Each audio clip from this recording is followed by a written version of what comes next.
네, 지금부터는 이슈의 재구성 시간입니다. 금리 인상에다가 물가까지 오르면서 우리는 어떤 투자 전략을 짜봐야 하는 것인지 많은 분들께서 좀 궁금해하실 것 같은데요.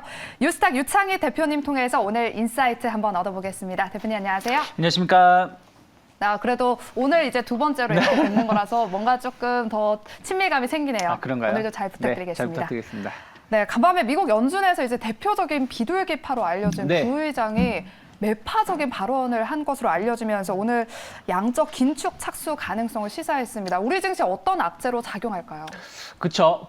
제가 알기로는 비둘기파 랭킹으로 따지면 맞아요. 2위인가 3위 정도로 차지하시는 분이신데 어저께 발언으로 인해서 거의 매파를 선도한다라는 선도장이 되었다라는 평가를 좀 받고 있는데 일단 근데 새로운 내용은 없었어요. 엄밀히 따지면. 그러니까 지금 미국이 이제 FOMC가 5월 달에 금리를 0.5% 인상할 거라는 전망은 이미 계속 예상이 되고 있었고, 거기다가 이제 QT, 한마디로 이제 출구 전략, 양적 완화를 축소하는 것인데, 이것도 이제 한 1,000억 달러 정도까지는 예상을 하고 있거든요. 그러니까 그 정도 발언한 부분들에 대해서 새로운 것은 없었다 저는 생각을 하고 있는데, 다만 이제 비둘기가 원래 매파적인 브래드 연준 위원장 같은 사람들이 말을 했을 때는 원래 매파적이었던 사람이니까 그런가 보다 했는데, 상당히 비둘기파라고, 특히 이제 파월의 오른팔이 될 수 있는 사람 아니겠습니까? 아직 의회 허가는 승인은 못 받았지만, 그래서 그런 분이 좀 이제 매파적인 발언을 했다라는 거에 시장은 조금 놀란 것이 아닌가 생각을 좀 하고 있고요. 일단은 그런 것 같아요. 고강도 긴축이 생각했던 것보다 더 이루어진다라면 원래 경기 위축, 경기가 안 좋아지기보다는 정상적인 흐름대로 갈 수 있다는 기대감이 좀 우려감으로 변화가 되고, 또 거기다가 지금 우크라이나 사태가 계속 장기화되고 있다 보니까 인플레가 쉽게 안 잡힌다라는 우려감들이 복합적으로 작용한 것이 아닌가 생각하고 있습니다. 네, 거기에다가 또 소비자 물가도 10년 만에 4%를 넘어서면서 인플레이션 우려에 또 시장이 흔들리기 시작했는데요. 정부가 이제 물가 안정을 위해서 유류세 인하폭을 30%로 확대하는 대응에 나섰는데 하는 추가 금리 인상 속도를 좀 낼 수 있을까요? 내겠죠. 이번에 이재열 총재가 이제 네. 임기가 끝났기 때문에 이번에는 그냥 동결을 한 것이지만 어쨌든 우리나라 작년에도 보시면 아시다시피 선제적인 금리 인상을 먼저 했어요. 그러면 이 흐름이 갑자기 새로운 총재가 오신다고 해서 바뀔 것이냐? 전 그건 아니라고 생각하고 있어요. 어쨌든 우리나라가 좀 버틸 수 있었던 것은 선제적으로 금리 인상을 먼저 했기 때문이고, 왜냐하면 과거에는 미국 금리 인상하면 따라가고 금리 인하하면 따라하는 것을 먼저 움직였기 때문에 우리나라가 좀 버틸 수 있었다 저는 생각하고 있기 때문에, 미국이 만약에 공격적인 금리 인상이 예상이 된다면 한은은 거기에 맞춰서 먼저 비슷하게 공격적인 금리 인상 가능성 열어놓으셔야 된다 생각하고 있고, 저는 아직은 좀 더 봐야 되겠습니다만은, 미국이 만약에 금리 인상에 대한 우려감으로 증시가 한 번 더 충격을 받는다라면 우리나라 증시도 영향을 아예 안 받는다라고 말씀드릴 수는 없겠죠. 그렇다면 이 시점에서 대응 전략은 어떻게 세워봐야 되는 거예요? 대응할 수 있는 게 있겠습니까? 일단 지켜보자. 일단 지켜보자. 그러니까 왜냐하면 우리가 먼저 지레 겁을 먹고 주식을 팔 것이냐, 저는 그건 아니라 생각하고 있어요. 그러니까 어제 연준 의장의 발언도 해석한 게 두 가지가 있는데, 오늘 이제 FOMC 의사를 공개를 하니까 미리 좀 예방 주사를 맞추는 차원에서 그런 발언을 한 것이 아니냐라고 평가하는 부분들도 있고, 반대로 정말 매파로 돌아서서 이건 이제 다 팔아야 되는 거 아니냐 하는 설도 있습니다만은, 어느 쪽이 맞다라고 우리가 말씀드릴 수는 없는 부분들이기 때문에 일단은 너무 겁을 먹을 필요 없다. 그리고 시장이 조정이 나온다고 해서 모든 종목이 하락을 하고 시장이 오른다고 해서 모든 종목이 상승하는 건 아니기 때문에 거기에 맞춰서 대응하시면 되지 않을까 생각하고 있습니다. 네, 그럼에도 불구하고 우리 개인 투자자분들은 벌써부터 금리 인상 수혜주에 좀 집중을 하고 계신 것 같습니다. 오늘 금융주랑 보험주들이 동반 강세를 나타내고 있는데, 그중에서 좀 눈에 띄는 게 현대해상이거든요. 지금 1분기 손익의 컨센서스를 상회한다라는 전망이 나왔는데 이에 대한 배경 좀 설명해 주실까요? 네, 보험주들은 이미 그전에도 제가 몇 번 말씀드렸습니다만은 실적이 상당히 좋게 나올 수밖에 없는 구조로 지금 변화가 되고 있어요. 맞아요. 첫 번째가 특히 이제 오늘도 보시면 현대해상뿐이 아니라 그러니까 그리고 손해보험사들이 조금 상대적으로 더 강하고 네. 생명보험사라든지 은행주들이 좀 강한 모습을 보여주고 있는데 손해보험사들의 가장 고질적인 질병이 뭐냐면 그 실손보험이었습니다. 실손보험이 뭐 저도 가끔 이제 그러기도 합니다만 사람이다 보니까 과잉 의료를 한다라는 것이죠. 그 과잉 의료의 대표적인 것이 도수치료. 뭐 아파서 이제 가서 예전에는 물리치료만 받았다라면 요즘에는 약간 이제 뭐 재활치료라 그래서 맞아요. 도수치료를 받는데 이게 한 번 받으면 뭐 10만 원, 15만 원씩 해요. 맞아요. 근데 이거를 뭐 지금까지는 무제한으로 보상을 해줬던 것도 있고 또 약간 악의적으로 과거의 흐름을 보신다면 코골이 수술을 했는데 이걸 비염 치료를 해서 보험료를 받아갔다. 오. 네, 그리고 그 눈 시력 교정 수술했는데 네네. 이걸 백내장처럼 아, 진짜요? 예, 해서 한다든가 아니면 우리가 한의원 같은 데 가면 꼭 한의원이 다 그렇다는 건 아니지만 약간 이제 그 삐끗해서 갔는데 네. 그 한약을 처방해 주거나 아. 이런 부분들이 있지 않습니까? 이제 그런 부분들로 인해서 손해율이 상당히 높았었습니다. 근데 이제 이 부분이 이제는 올해부터는 좀 횟수를 제한, 도수 치료 같은 거 횟수를 제한한다든가 아니면 약간 이제 우회적으로 보험료를 타갔었던 부분들을 좀 상당히 강화하는 부분들이 좀 그런 것들이 있기 때문에 상당히 이제 그런 실손보험의 손실률이 줄어들 수 있고 또 실손보험의 보험료 높아지는 부분들 그런 거에 대한 또 기대감들이 좀 있었다 생각하고 있고 또 하나는 그 대출입니다. 보험사들이 대출 상당히 많이 해요. 특히 손해보험사들이 대출을 상당히 공격적으로 하고 계시는데 왜냐하면 집 전세 대출이라든지 혹은 구매 관련된 대출을 받으실 때 은행에서 대출 받으신 분들도 계시지만 신용도가 조금 모자르신 분들이 계세요.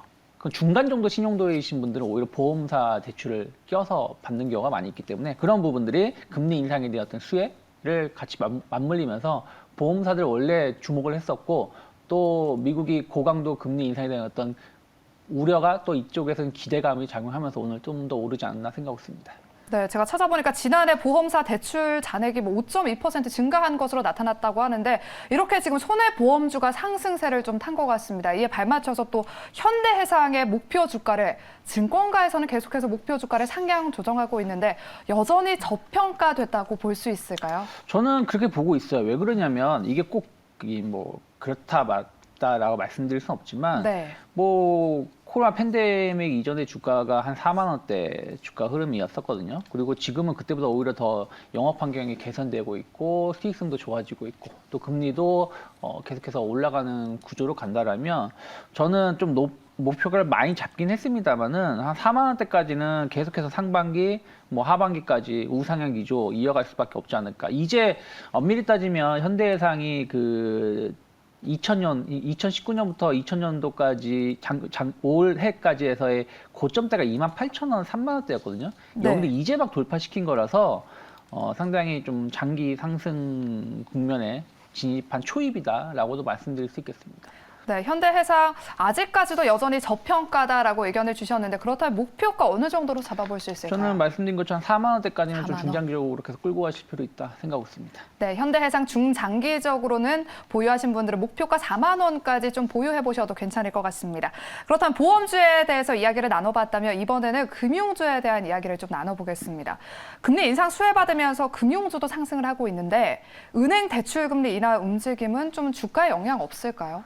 은행 대출이요? 네. 네, 뭐 저는 그 별 영향은 없을 거라 생각을 좀 하고 있어요. 왜 그러냐면은 그 혹시 담보대출 같은 거 받아보신 적 없으시죠? 없어요. 우리가 대출을 그러니까 일반 신용대출 같은 거는 고정금리로 적용을 받는데 네. 담보대출 같은 경우는 다 변동금리예요. 그러니까 내가 그 대출 받는 분이 고객이 대출을 받는 시점이 뭐 0%가 하더라도 네. 한 6개월 뒤에 1년 뒤에 금리가 막 10%가 된다. 그럼 10% 적용을 받는 거예요. 그렇기 때문에 최근에 영업을 좀 그동안 한 몇 달 영업을 많이 못했다고 합니다. 제가 은행에 있는 건 아니라 잘 모르지만 네. 여신 담당자들이 영업을 많이 못했다고 하는데 규제 때문에 이제 한도가 좀 풀리니까 이제 공격적으로 이제 대출을 하기 위해서 영업을 하기 위해서 금리를 조금 낮춘다라고 하는데 이것이 고정금리가 아니라 다 변동금리로 가기 때문에 이것 자체가 전체 실적에 영향을 미치지 않는다. 오히려 조금 금리를 낮게, 뭐 이게 미끼라고 하는 건 아니지만 네. 낮게 고객을 유치해서 금리가 오를 때 바로 반영시킨다라면 수익성은 더 좋아지는 거 아니겠습니까? 그래서 그런 부분들에 대해서 너무 걱정하실 필요는 없지 않을까 생각하고 있습니다. 네, 대출 금리 인하의 영향은 좀 제한적이지 않을까라는 의견을 주셨습니다. 그렇다면 지금 당장 내가 가지고 있는 돈은 한정적일 수밖에 없잖아요. 네. 금융주와 보험주 둘 중에 내가 투자를 해야 된다면 금리 인상기 방어주 어떤 섹터를 조금 더 좋게 보실까요? 저는 보험주를 좀 더 보고 있습니다. 보험주. 예, 왜 그러냐면 아무래도 은행주들은 또 실적이 좀 좋게 나오면 또 배당 잔치 안에 뭐 하나 하면서 또 정부 규제가 나올 수도 있고 또 그러니까 계속 규제의 그 대상이 되는 부분들이 과거에도 있었다라는 것이죠. 근데 보험주들은 상대적으로 그런 게 좀 적습니다. 그래서 오히려 그게 낫고 또 거기다가 영업 환경이 상당히 좋아졌다는 부분들 이런 것을 본다라면 좀 보험주들 주목해 보실 필요 있고 현대해상도 말씀드렸습니다만은 DB 손해보험 같은 경우도 이런 부분들을 그런 그 보험료 체계 변화 이런 부분들에 대해서 상당히 수혜를 많이 받을 수 있기 때문에 현대해상을 매수를 못하셨다라면 DB 손해보험도 대안주가 될 수 있지 않을까 생각하고 있습니다. 네, 현대해상을 가지고 있지 않으신 분들은 오히려 최선호주로 이렇게 DB 손해보험을 꼽아주셨습니다. 그런데 특별하게 DB 손해보험을 뽑아주신 이유가 있으실까요? 네, 뭐 말씀드린 대로 비슷한 사업 구조를 가지고 있고 그 어찌됐든 우리가 이제 금리 인상 쪽에 포커스를 맞춘다라면은 좀 이제 이런 그 여신 사업을 좀 공격적으로 하는 보험사들이 수혜를 좀 입을 수 있다 생각을 좀 하고 있어요. 그럼 DB 손해보험이 상당히 이런 그 담보대출 이런 쪽에 대해서 공격적 영업을 하는 부분들이 좀 있기 때문에 그런 것들도 같이 좀 감안해서 바라볼 수 있지 않을까 생각하고 있습니다. 네, 이렇게 DB 손해보험을 최선호주로 꼽아주셨습니다. 금리 인상기에는 어떻게 보면 또 가치주로 대응해야 한다는 게 또 통념이잖아요. 네. 뉴욕 증시에서는 성장주가 상승 마감을 했는데 국내 증시에서도 리오프닝 관련 종목과 더불어서 뭐 카카오, 네이버와 같은 낙폭 과대 성장주에 좀 주목해보자라는 지금 목소리도 나오고 있거든요. 네. 우리 대표님의 생각은 어떠실까요? 지금 이제 상당히 시장 자체가 네. 뭐 우리나라는 진짜 이게 뭐야라고 하실 수 있겠습니다만 미국은 최근 2, 3주 동안 엄청 올라왔어요.